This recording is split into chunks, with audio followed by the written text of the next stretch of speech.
Good afternoon, dear students. Today we will be learning about the chapter 4, which is India or Beautiful Country. आज हम social study का chapter 4 पढ़ेंगे और समझेंगे। क्या नाम है इस चैप्टर का? इंडिया। इंडिया क्या है? हम जिस कंट्री में रहते हैं उसका नाम है इंडिया, और ब्यूटीफुल कंट्री हमारा खूबसूरत देश। India is a vast and very beautiful country. The land surface of our country is not the same everywhere. It varies from place to place when we look at the map of our country. जब हम अपने देश का map देखते हैं, नक्शा देखते हैं, तो हमको वो हर जगह से अलग अलग चीज़ें दिखाई देती हैं. We see various landforms and water bodies shown in different range of colors. India is one of the very few countries in the world which has so many varieties.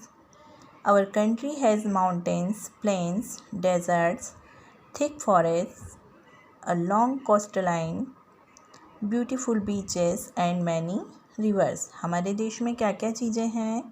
हमारे देश में माउंटेन यानी कि पर्वत, प्लेन्स यानी मैदान, desserts यानी रेगिस्तान, थिक फॉरेस्ट घने जंगल, long coastline, beaches and many rivers बहुत सारी नदियाँ हैं. Let us read about the main physical divisions of India. हमारे इंडिया देश के मेन फिज़िकल डिवीज़न कौन कौन से हैं? अब हम उनके बारे में पढ़ेंगे. Mountains, plains, plateau, desert and islands. The mountains, the great Himalayas from the northern boundary of our country. It is the world's highest mountain range. World की यानी कि दुनिया की हाईएस्ट यानी सबसे ऊंची माउंटेन रेंज कौन सी है? Mount Everest in Nepal is the highest peak in the Himalayan range. Himalayan range की हाईएस्ट पीक कौन सी है? Mount Everest. और हाईएस्ट माउंटेन रेंज कौन सी है? Himalaya. Most of its high peaks are covered with snow throughout the year. पूरे साल इसका ज़्यादातर भाग किससे ढका रहता है? स्नो से यानी कि बर्फ से. Many of our rivers like Ganga, Yamuna, Satluj and Brahmaputra rise or start from the mountains. हमारी जो ज़्यादातर नदियाँ हैं, गंगा, यमुना, सतलज, ब्रह्मपुत्र, वो कहाँ से निकलती हैं? माउंटेन्स से निकलती हैं. However down the mountain sides or slopes there are foothills. These are generally covered with thick forest. ये बहुत घने जंगलों से ढकी हुई हैं. Below them the plains begin. उनके नीचे क्या है? मैदान है. The central and southern parts of India have hills.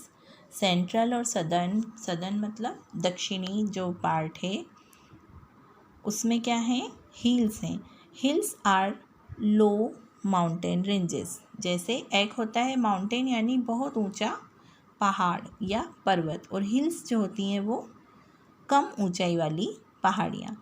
In fact you may have even climbed some hills if you have been to Shimla और मसूरी और नैनीताल. अगर आप शिमला, मसूरी या नैनीताल जाओगे तो आपको इस टाइप की हिल्स दिखाई देंगी. The Vindhya and the Satpura ranges are in central India. और सेंट्रल इंडिया में क्या है? Vindhya and Satpura range. Nilgiri hills are in south India, और दक्षिण भारत में कौन सी हिल्स हैं? Nilgiri. The plains, plains means क्या होते हैं? मैदान।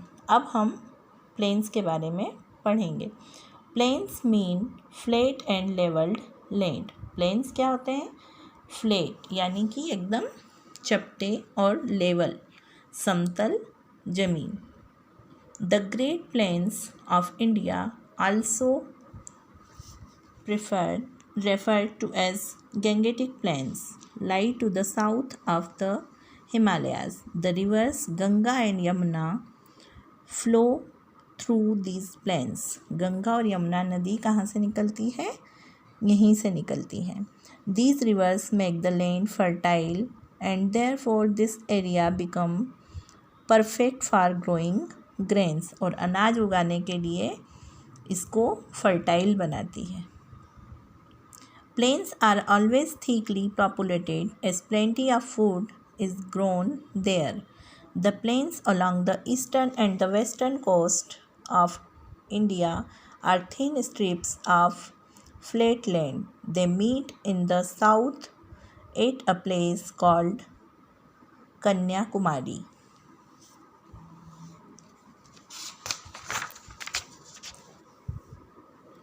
The Narmada, Tapi, Mahanadi, Godavari, Krishna and Kaveri are the rivers that flow through these plains. इन मैदानों से कौन सी नदियाँ निकलती हैं? Narmada, Tapi, Mahanadi, Godavari, Krishna and Kaveri. Then they fall into the sea. और उसके बाद वो कहाँ मिल जाती हैं? जाकर कहाँ गिरती हैं? समुद्र में। The plateau. Where can you see an ice cream cone on the map of India? आपको जब आप इंडिया का नक्शा देखोगे तो उसमें एक आइसक्रीम के कोन की तरह का पोर्शन दिखाई देता है। Yes, you are right, it is in the southern part of India. हाँ, आपने बिल्कुल सही सोचा है, ये सदर्न पार्ट होता है हमारे भारत देश का। It is flat but looks like a table top. It is higher than the surrounding area and is called a plateau. The land there is very rough. The Deccan Plateau occupies the largest part of India. The rivers here depend on the rain for water. यहाँ की जो नदियाँ हैं वो बारिश के पानी पर डिपेंड करती हैं. So they become dry in summers and also rainfall is poor. इस कारण वो गर्मियों के दिनों में सूख जाती हैं। As a result the Deccan plateau region is not very fertile. इस कारण वहाँ का जो जगह है वो फर्टाइल नहीं है। फर्टाइल मीन्स खेती करने के लायक नहीं है, क्योंकि वहाँ पर पानी की कमी होती है। Look at the map of India, you will notice that the southern trip is surrounded by water bodies on all three sides. This type of land is called a peninsula. जब तीन तरफ से पानी से घिरी हुई जो आकृति दिखती है हमें, उसको हम क्या कहते हैं? Peninsula. The desert. The north western part of India is covered with sand and is called a desert. जो नॉर्थ वेस्टर्न पार्ट है हमारे इंडिया का, वो रेत से ढका हुआ है. सैंड मीन्स रेत, उसको क्या कहा जाता है? Desert. It is very dry land with very little rainfall. और यहाँ पर बारिश भी बहुत कम होती है, इस कारण ये एकदम सूखा स्थान होता है. It is also very hot and very few trees grow here. और यहाँ पर गर्मी भी बहुत होती है और पेड़ भी नहीं उगते हैं. Major part of Rajasthan falls in this area. और राजस्थान का जो ज़्यादातर हिस्सा है वो डेजर्ट वाले हिस्से में आता है. This region is also called the Indian desert or the Thar desert. The islands. An island is a piece of land surrounded by water on all sides. जब कोई स्थान चारों तरफ से, सभी तरफ से पानी से घिरा होता है, उसको हम क्या कहते हैं? आइलैंड बोलते हैं. Look at the map of India towards the eastern side for small land masses surrounded by water. This is the group of islands called the Andaman and Nicobar Island that lies in the Bay of Bengal. Now look towards the western side of the map of India. You find small land masses surrounded by water.